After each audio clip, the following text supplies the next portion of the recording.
उत्तर प्रदेश की योगी सरकार 22 फरवरी को बजट पेश करेगी। वित्त मंत्री सुरेश खन्ना बजट पेश करेंगे और ये पूरा जो बजट होगा वो पेपरलेस होगा और इस बार पहली बार ऐसा हो रहा है। हालांकि कोरोना काल के बाद ये उत्तर प्रदेश सरकार का जो बजट है ये होगा। हम मौजूद हैं प्रयागराज के इलाहाबाद विश्वविद्यालय में, जो ऑक्सफोर्ड ऑफ द ईस्ट भी कहा जाता है।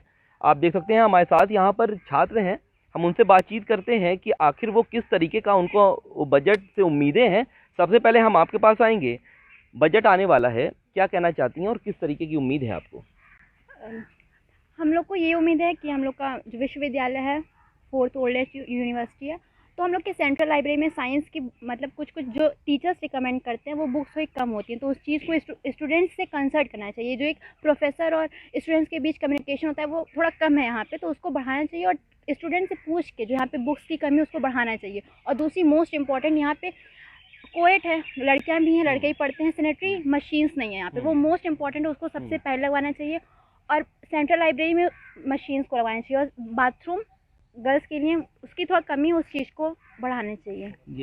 जी और क्या आप बता सकते हैं? ई लर्निंग होता है इसमें बहुत, हम लोग की यूनिवर्सिटी में बहुत ग्रामीण परिवेश से भी हम लोग के जो हम लोग के साथ पढ़ते हैं आते, तो इतना ई क्लासेस चल रही है ऑनलाइन, तो उसको बढ़ाने के लिए, क्योंकि सब लोग नहीं उसको एडजस्ट मतलब वो कर पाते, तो इसलिए उस पर भी थोड़ा ध्यान देना चाहिए। जी आप बताइए कि क्या चाहते हैं इस बार उत्तर प्रदेश सरकार से और क्या आपका? तो मैं ये कहना चाहूँगी कि इलाहाबाद यूनिवर्सिटी में कोरोना वायरस के बाद जब लॉकडाउन हुआ है उसके बाद यहाँ मतलब यूनिवर्सिटी ने हमें ई लर्निंग की फैसिलिटी दी है, बट उसमें ये है कि बहुत सारे बच्चे, जैसे कि इन्होंने बोला है कि बहुत सारे बच्चे हैं जो अफोर्ड नहीं कर सकते ई लर्निंग, मतलब उनका नेट का पैसा और ये सब है, तो बस ये है कि हमें इसलिए भी मिलना चाहिए, मतलब या फिर और ऑफलाइन क्लासेस स्टार्ट करें, ये सब ऑफलाइन क्लासेस जो है वो स्टार्ट की जाए। और हमारे साथ यहाँ पर कुछ छात्र भी हम उनसे बातचीत कर रहे हैं। ये बताइए किस तरीके का आपको बजट से उम्मीदें हैं, क्योंकि कोरोना काल के बाद उत्तर प्रदेश सरकार बजट पेश कर रही है, पेपरलेस पूरा बजट होगा, और छात्रों में क्या मांग है?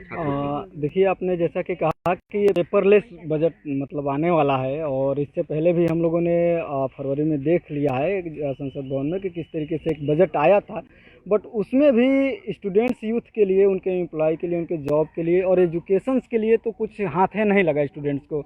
आप लॉकडाउन में पूरी दुनिया देखी कि खासकर उत्तर प्रदेश तो और बिहार दोनों ही ये माने वर्कर के एक कहा जाता है कि यूथ का और स्टूडेंट्स का, वर्कर क्लास का ये कैपिटल है, एक राज्य है, स्टेट है। यहाँ से ढेर सारे लोग जाते हैं गुजरात, बम्बे, कलकत्ता, और वहाँ से इन लोग पैदल आए। जब इनकी जॉब छिन गई, उनको पुनः कहीं दूसरा रोजगार में सुनियोजित करने के बजाय सरकार यहाँ पे कुछ किया नहीं, उनको दोबारा कोई रोजगार नहीं दिया, और इससे पूरा उत्तर प्रदेश का युवा हताश है, निराश है। हम लोग इलाहाबाद विश्वविद्यालय के स्टूडेंट्स हैं, यहाँ इलाहाबाद में ही विश्वविद्यालय बंद है। कुछ ढेर सारे स्टूडेंट जो डेलीगेसेज में रूम पे लेकर रहे हैं, कमरे का किराया 4000 5000 है, इसके बोझ तले दब गए हैं और माफ़ भी नहीं किया गया। दिलचस्प बात है कि हमारे होम मिनिस्टर ने कहा कि कमरे का किराया माफ़ होगा, लेकिन हुआ नहीं, और इन्होंने उसके लिए कोई रेजोल्यूशन नहीं, कोई कानून नियम नहीं निकाला, और छात्रों का शोषण जम के इस लॉकडाउन में हुआ। यहाँ तक कि इस विश्वविद्यालय ने भी छात्रों के जो हॉस्टल्स में कोरोना संक्रमण के काल रह गए थे, तो उनके ऊपर ज़बरदस्ती ये फरमान भेजा कि जो ज़बरदस्ती हॉस्टल में रह गए हैं उनसे 5 गुने ज़्यादा जुर्माना वसूल किया जाएगा। तो इस तरीके की चीज़ें ना हो, और जो आप माने कुछ देने के बजाय छात्रों और स्टूडेंट्स यूथ पे ज़्यादा कर्जा थोप रहे हैं, आप लोन दे रहे हैं, रोजगार नहीं दे रहे हैं, रोजगार देने। और आप क्या चाहते हैं, मतलब आप लेकिन सरकार में यार वो सरकार ने तो बहुत सारे छात्रों को लॉकडाउन के दौरान गाड़ियों से उनके घर भी पहुंचाया है, ये तो सराहनीय कर रहा है उत्तर प्रदेश। ये सरकार अपने मन से नहीं किया है, ये उस लॉकडाउन में हम लोग बहुत काफ़ी फोर्स हुए, हमारे पास प्रोटेस्ट करने का कोई फोरम नहीं था। सारे सड़क पे एक तरीके से पुलिसिया दमन, हर तरफ पुलिस फोर्स लगा हुआ था, और हम लोगों ने ऑनलाइन डिजिटल प्रोटेस्ट किया, ट्विटर कैंपेन चलाया, जिसको आज ये सरकार बोल रही है कि ये टूल किट्स है, और जिस प्रोटेस्ट को लेकर के हम लोगों ने एक बड़ा ट्विटर स्टॉर्म किया कि release students fund budget, students के लिए आपको कोरोना फंड रिलीज करना होगा। सरकार उसके दबाव में आई, और आप देखने की बात है कि बीजेपी की सरकार यूपी में भी और सरकार सेंट्रल में भी है, लेकिन आपके सेंट्रल और यूपी से पहले केरल गवर्नमेंट ने 25,000 करोड़ रुपए का बजट दिया, उसके बाद आपने बहुत कम बजट दिया, मात्र 15,000 करोड़ रुपए का। ये शर्म की बात थी, और उसमें आप सबके लिए कोई सुरक्षा मुहैया नहीं कराए। आप यहाँ से स्टूडेंट्स के लिए कोई बस की व्यवस्था नहीं किए। आप कोटा से ढेर सारे जो एक बड़ा क्लास का स्टूडेंट अच्छा, आप अब चाहते क्या है, मतलब कि जब बजट पेश हो कितनी सहूलियत और रोजगार भी स्टूडेंट्स को मिले? हम ये चाहते हैं कि आप कैशलेस बजट लाएं। आप क्या कर रहे हैं इसके बारे में आपको सोचना है। आप पेपरलेस बजट लेकर के आप किस संकल्पना की दुनिया में क्या अवधारणा आप पेश कर रहे हैं? आप एजुकेशन, आप institution less education, book less education की संकल्पना क्रिएट कर रहे हैं। आप जो है कि कैशलेस इकोनॉमी की अवधारणा को बढ़ावा दे रहे हैं। और जैसा कि मैंने अभी आप 3 कृषि कानून देख लीजिएगा, तो 3 कृषि कानून में है क्या? आप सीधा सीधा ये कह रहे हैं कि formless farming, how can this be possible? ये बिना खेत के किसानी कैसे हो सकती है? तो ये एक बहुत बड़ा सवाल है और ये पूरे एग्रीकल्चर पे एक बहुत बड़ा हिस्सा स्टूडेंट्स यूथ का है जो रोजगार के लिए रहता है। आप वो रोजगार न छीने, स्टूडेंट्स यूथ को एक परमानेंट रोजगार दे। ये आपकी रिस्पॉन्सिबिलिटी। वीमेन इशूज बहुत बड़ा इस यूपी में बढ़ चुका है। वो एक आप उन्नाव को क्या कहे बना रहे हैं साहब? आप देखिए तो एक रेप कल्चर, बलात्कार हत्या का एक प्रयोगशाला उन्नाव को बना रहे हैं। अभी आप 2 दलित लड़कियों का आप देखिए कि किस तरीके का उसकी तो उच्च स्तरीय जांच होनी चाहिए। बिल्कुल। तो मतलब कि आप चाहते हैं कि सेफ्टी भी जरूरी रखा जाए और साथ ही साथ रोजगार जो है, जो छात्र हैं उनको रोजगार भी मिले। हमारे साथ और भी छात्र हैं। किस तरीके का आप बजट की मांग करते हैं और क्या कहना चाहते हैं? देखिए, इलाहाबाद जो है, प्रयागराज अपना पूर्वांचल के लड़के यहाँ बहुत पढ़ने आते हैं। यहाँ पे स्वास्थ्य इशू नंबर 1 है, क्योंकि यहाँ पे एम्स लाइक हॉस्पिटल वगैरह की कमी है। और दूसरी बात, यहाँ एक सेंट्रल लाइब्रेरी के तर्ज पे एक लाइब्रेरी होनी चाहिए। और तीसरी जो है बात हम लोगों की जो लोकल स्तर पे है, तो यहाँ पे इलाहाबाद यूनिवर्सिटी में पिंक टॉयलेटों की बहुत कमी है महिलाओं के लिए, छात्रों के, उसकी आवश्यकता है। और तीसरी, और क्या कहते हैं, SC ST छात्रों को जो बीएड में अभी एडमिशन में वो फीस वसूला गया, पहले ये लगभग निःशुल्क था, लेकिन इस बार क्या कहते हैं उन लोग से पैसा वसूला गया, तो उसको निःशुल्क पुनः किया जाए। और माइनॉरिटी के लिए जो पिछले बार 783 करोड़ पास किया गया, अब उसको बढ़ाना चाहिए, क्योंकि बहुत दिन से मैं देख रहा हूँ इतने पे रुके हैं ये लोग। ठीक है, कई आपकी भी कई मांगे हैं, आप देखना होगा कि क्या आता है 22 फरवरी को। जी, आप बताइए किस तरीके का आपको उम्मीदें हैं कि वित्त मंत्री बजट पेश करें? देखिए, सबसे पहले तो हम लोग केंद्र की जो बजट है उसको देख चुके हैं कि वो किस तरह का बजट है, जनता के लिए है कि जनता के खिलाफ है। तो हमने देखा कि जनता के खिलाफ ही रहा है, आमजनों के लिए परेशानी भरा रहा है। और यदि इलाहाबाद यूपी के दृष्टिकोण से आप देखें तो जैसा कि यूपी गवर्नमेंट पास करने वाली है, तो मैं आपको बता दूं कि मैं हॉस्टलर हूँ, हॉस्टल में रहता हूँ। तो हॉस्टल की एडमिनिस्ट्रेशन ने ये फरमान जारी किया है कि हॉस्टल वाले जो हैं उनसे फ़ीस वसूली जाएगी पूरी, मतलब पूरी जो 16,000 रुपये वो ली जाएगी। लेकिन हम लोग रहें कितने हैं, 1 महीने 2 महीने, उसके बाद घर ही में रहे लॉकडाउन में। और इसमें ये भी कहा जा रहा है कि जो लॉकडाउन में रहे भी हैं उनसे एक्स्ट्रा फीस चार्ज लिया जाएगा। कहने का मतलब 25-30 हज़ार रुपये एक्स्ट्रा लिया जाएगा बिना मतलब का। एक तो ये इशू है। और दूसरी इशू ये है कि हमारे मतलब हॉस्टल में जो मेस है अभी तक ओपन नहीं हुई है, और पैसा ऑलरेडी हम लोग को जमा है, 10,000 रुपये जमा है, मेस चालू नहीं हुई है। और पता नहीं ये चालू होगी कि नहीं, क्योंकि हम लोग का सेशन तो बीतते जा रहा है। हो सकता है हम पास आउट वहाँ से निकल के चले जाएं और पैसा हमारे हाथ में मिले ना वापस। तो एक तो ये, दूसरा ये है। और तीसरा ये है कि न्यूज़पेपर वगैरह भी हम लोग के हॉस्टल में आती थी पहले, वो बंद हो चुकी है।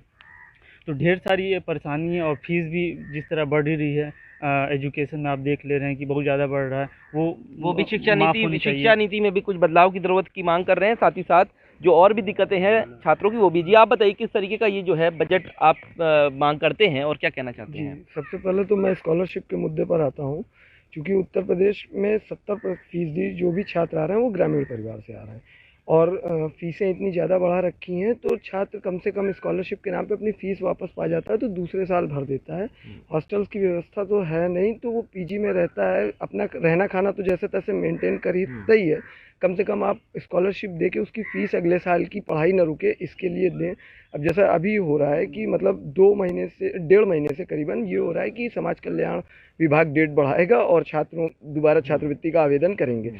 और जब इनकी डेट थी तो उस समय सरकार सारी चीज़ें ई प्लेटफॉर्म पे कर देती है। ई प्लेटफॉर्म पे आप कर रहे हैं, अच्छी चीज़ है, देश को जागरूक बना रहे हैं, लेकिन आप इंटरनेट की भी सुविधा तो दीजिए। गोल गोल जैसा घूमता रहेगा और 100-200 लड़के खड़े हैं ऑनलाइन भरने के लिए और वो फॉर्म नहीं भर पाते हैं। फिर उसके बाद जब वो सरकारी महकमे में जा रहे हैं तो सरकारी महकमे में किस तरीके से छात्रों से बात करी जाती है या क्या बेरुखी होती है, वो सब हमें कहने की ज़रूरत नहीं है कि मतलब क्या होता है, वो आप भी जानते हैं, सरकार भी जानती।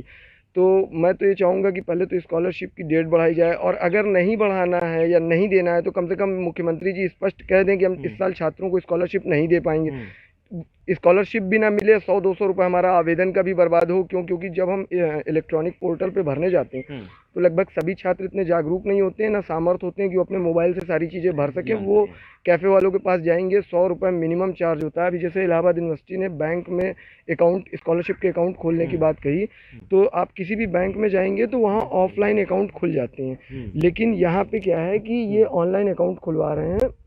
और ऑनलाइन अकाउंट जो कैफ़े वाले खोल रहे हैं वो 100 रुपये से नीचे नहीं खोल रहे हैं, तो 100 रुपये की आप अतिरिक्त चोट उनके ऊपर दे रहे हैं, भले उनका स्कॉलरशिप का फॉर्म जमा हो या ना हो। ये आप चाहते हैं कि स्कॉलरशिप जो डेट है वो आगे बढ़ाई जाए ताकि और भी जो सहूलियत है वो छात्रों को मिले। हमारे साथ और भी है जी, आप बताइए कि क्या आप मांग करते हैं सुरेश खन्ना जी से, किस तरीके का बजट जो है वो छात्रों के सामने वो पेश करें? देखिए, अभी केंद्र सरकार का जो बजट आया है उसको देख के करना बहुत हताशा निराशा विद्यार्थियों में, और हम चाहते हैं उसमें 10% मतलब बजट में हिस्सा होना चाहिए। और लेकिन उल्टा क्या हो रहा है, मैं देख रहा हूँ जो उनका जिस हिसाब से यूनिवर्सिटी बेची जा रही है, स्कूल बेच दिए जा रहे हैं, कॉलेज बेचा जा रहा है, और सिलेबस में जो है मतलब अनाप तनाप तरीके के मतलब पाठ्यक्रम डाले जा रहे हैं जिससे कोई मतलब नहीं है। हम तो चाहते हैं तार्किक वैज्ञानिक संवैधानिक तरीके से हमारी पढ़ाई हो, नियमित क्लासें चलें और प्रोफेसर पढ़ाएं, स्कॉलरशिप से पढ़ाया जाता है। तो कई तरह की समस्या है, मेज कुर्सी व्यवस्था हो, इंटरनेट जो है आप ऑनलाइन पढ़ाई कर रहे हैं, मैं देख रहा हूँ का क्लास चलता है 10 मिनट में का या 5 मिनट नहीं चल पाता है, नेट का गड़बड़ा जाता है। और हम ऑफलाइन मांग करते हैं, चुनाव आप करवा लिए हैं, अब मांग मेला लगवा रहे हैं, भीड़ भाड़ हो रहा है, सब कुछ मार्केट खुल रही हैं, और इनके लिए ये जो है आप यूनिवर्सिटी बंद कर रखे हैं कोरोना के नाम से।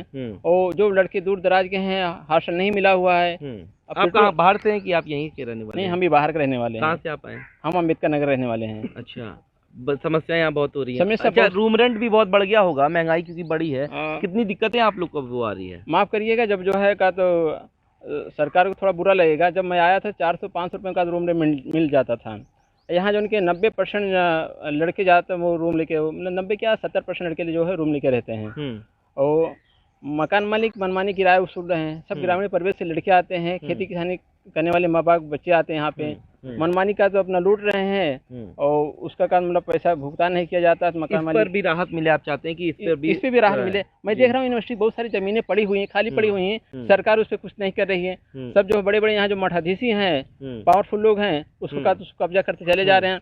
अगर का तो उसे हॉस्टल बनवा दिया जाए, जितनी जमीनें हैं, तो जो स्टूडेंट बाहर का पैसा दे रहे हैं, ठीक है, मतलब कि यूनिवर्सिटी के पास ही जाएगा। बिल्कुल। तो जी आप बताइए कि क्या चाहते हैं, किस तरीके का बजट पेश हो और कितनी महंगाई आपको लग रही है? मैं ये योगी सरकार से कहना चाहता हूँ कि जो युवा है उस पर शिक्षा और बेरोजगारी पर ध्यान देते हुए इस बजट में युवाओं और शिक्षा पर विशेष महत्व दिया जाए। और मैं बता दूँ कि यहाँ बच्चे प्राइमरी स्कूलें खुल चुकी हैं, मगर हमारा विश्वविद्यालय अभी तक नहीं खुला है, ना हम लोग पुस्तकालय खुला है, ना हॉस्टल खुला है। आप भी बाहर से आए हैं? मैं भी बाहर से आया हूँ, रूम मिर्जापुर का रहने वाला हूँ। मेरा नाम विकास यादव है, छात्र हूँ। मैं बता देना चाहता हूँ, कोरोना काल में मकान मालिकों द्वारा जबरदस्ती किराया वसूला गया है छात्रों से, जिससे योगी सरकार और उनकी प्रशासन कुछ नहीं की है। न हम छात्रों की बात सुनी है, न उस पर ध्यान दिया है, और यहाँ इतना किराया महंगा हुआ है, गरीब छात्र रह भी नहीं सकते हैं। जी आप बताइए कितनी दिक्कतें आप लोग को हो गई? पहले मैं कहना चाहता हूँ कि यहाँ का जो मतलब रहने का है, वहाँ पे लोग बहुत सारे एक्स्ट्रा चार्जेस ले रहे हैं, और हम लोग कृषि परिवार से वो बिलोंग करते हैं, इसलिए हम लोग पूरा पैसा ना देने के कारण लॉकडाउन में हम लोग को मजबूरन घर जाना पड़ा। तो समस्याएं बहुत सारी हैं। आप आए हैं? बलिया से। हम बलिया। तो बिल्कुल आप देख सकते हैं कि हम मौजूद हैं ऑक्सफोर्ड ऑफ द ईस्ट कहे जाने वाले इलाहाबाद विश्वविद्यालय में। कोई बलिया से आया है, कोई अम्बेडकर नगर से आया है, कोई मिर्ज़ापुर से आया है, और कुछ छात्र यहाँ प्रयागराज के हैं। और ऐसे में छात्रों की समस्याएं विभिन्न तरह की हैं और उनको अब इस बार के बजट से काफ़ी उम्मीदें हैं। अब देखना दिलचस्प होगा कि इस बार जब 22 फरवरी को बजट पेश होता है तो उत्तर प्रदेश सरकार इन युवाओं को या कहें कि इन छात्रों को क्या नई सौगात देती है। वीडियो जर्नलिस्ट अंकित उपाध्याय के साथ सैयद आखिर पंजाब केसरी टीवी प्रयागराज।